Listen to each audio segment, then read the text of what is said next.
দেশি মুরগি রান্না করা হচ্ছে। গ্রাম থেকে আমার আম্মু পাঠিয়েছে,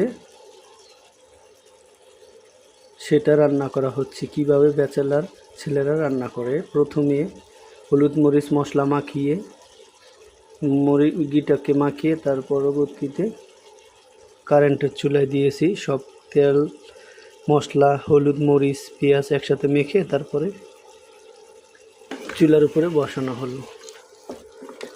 ব্যাচেলার লাইফ।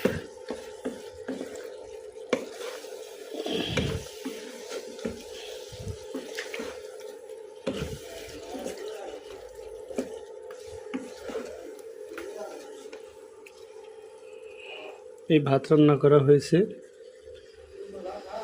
তার পরবর্তীতে এখন মুরগি রান্না করা হবে। মুরগির সাথে আলু আছে, আলু দেওয়া হবে।